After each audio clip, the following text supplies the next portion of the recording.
Shamaa harka fuudhee jaalatamtoota kabajamtoota hordoftoota keenya jirra jirtuu fayyaa keessanii annagaa kootii galata waaqayyo baga nagaa fayyaa taatan isiniin jechaa egaa har'as immoo walitti deebineeti jira haaluma jireenya kootii yookaan mana kootiitti wal qabatee jechuudha.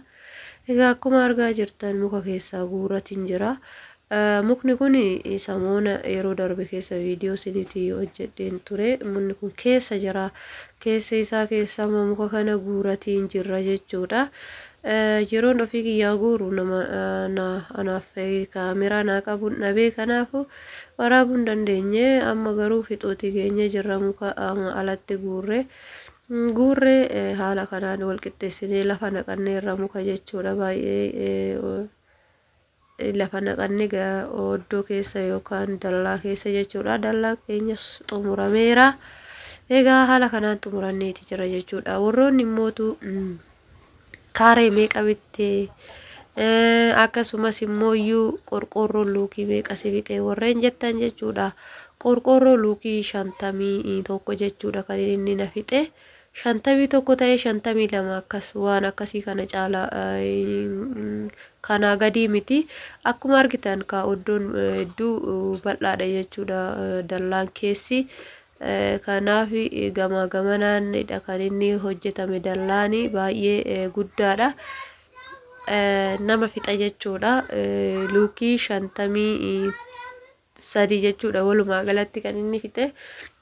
Luukii 53 kana ka qorqoorroon wal darba kan dallaatii fi kan manaa garagaraa. Kan manaa immoo meeqaa yoo jettanii na gaafattan kan manaa amma luukii takkittiin 700 olii. Kun immoo yoo 600 bitamee jechuudha. Luukii tokkicha 600 herreeggattanii warri haxiruu barbaadan amma osoo isin jalaa hin qaalayin jechuudha gara waddaduutti hin deeminiidha kan isin sirreeffachuu qabdanii. Egaa hurufni kana fakkaata jechuudha kan asallaa dooshaa keessa jechuudha. Iddoon kun dur manni hin jiru jedhaniiru. Amma nama bichaa ta'ee jira, namni itti galee jira, namni bitateera jechuudha. Bakka kana amma lafti 500 600 akkasii gadi hin argamu jechuudha. 500 yoo bitatan jechuudha lafa baay'ee tokko widdiidha. Mukni widdiidha, qorqoorroo widdiidha. Wannummaan hin waddanneetu hin jiru.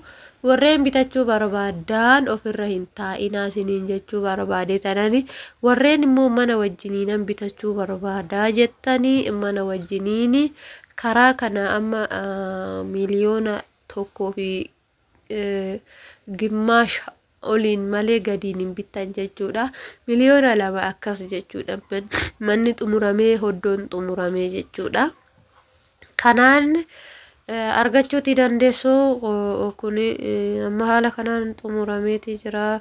Warreen gaafii na gaafattaniif akkasumaan deebii isiniif haa ta'u jedhee tanan jechuudha. Ani haala kanaan oddoo koo ergan bareeffadheen booda hoo keessa maal goote keessa akkam goote warri jettanii na gaafattan isin dhabamtan jechuudha.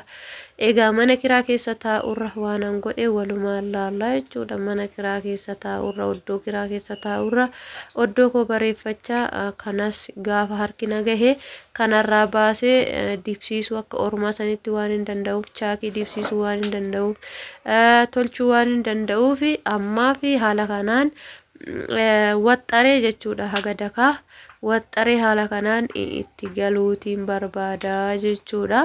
Haala kanaan kinoo walumaan jirra. Haala kanaan balbalas dura bal'aadha karri alaa isaa amma xinneessee haala kanaan sochoosaan jira jechuudha. Ammaa fi oddoo koo bareeffachaa oddoo koo keessa jiraachaa mana koo bareeffachuu tolfachuu waanan barbaaduuf irraa fagaadhee waanan jiraachuu hin barbaanneef itti galee bareeffachuu nan danda'a kan jedhu ofitti amanamummaadhaan murteessee haala kanaan tolfadheetiin hin jira jechuudha. Keessa isaa haga daka ga'utti jechuudha. Akkuma argitan immoo duubaan alaan wanni ta'eeti jira, garafameeti jira, hin qorru wanna tokko hin ta'u. Kanaaf haala kanaan ani wanni kana itti waxxaree akka kun hin mul'anne amma keessa jiraachuuf hin ta'a jechuudha. Egaa paartii itti aanu immoo isiniif akkaataan itti galu hunda jechuudha. Maalan akka keessatti godhadhu karamiin akkanitti galu hunda isaatu isinitti mul'isa jechuudha walumaan turra. Egaa haala kanaan jira jechuudha wanti hojjennu hundumtuu akkasiidha isiniin jedha hordoftoota kiyya kiloo haala kanaan xumurameeti jira. Warreen gaaffii na gaafattaniifis deebiin asumaan warreen immoo anoo odoo dallaana xiriin galuunedha warreen jettanis jirtu.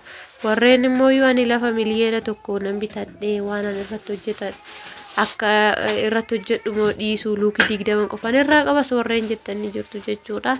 Galtanii xumurachuu hin dandeessu jechuudha. Haaluma dandeettii keessaniitiin waan hunda godhattu malee biyya ormaatti umurii keessa fixuuni isinirraatii hin eeggamu isiniin jedha. Kana fakkaata. Egaan haala kanaan xumureetiin jira waan hundumaa haala kanaan itti galuun barbaada.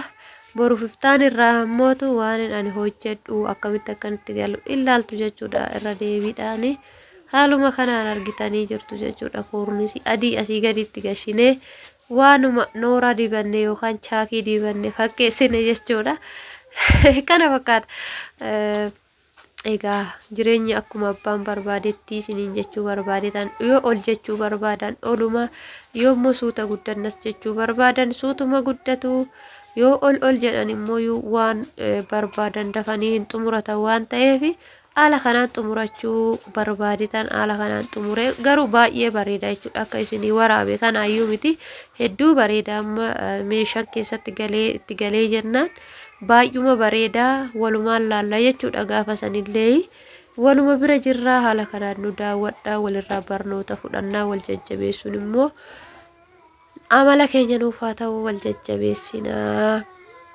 Nu jajjabeessaa warreen nu jajjabeessuu barbaadan laayikii sheerii koomentii nuuf godhaa. Gaafii qabdan immoo akkuma tanaan duraa koomentii jalatti nu barreessuu hin dagatinaa isiniin jennaa. Kinoo oddoon kana fakkaata keessa isinitti argisiisee jira. Horaa bulaa deemana.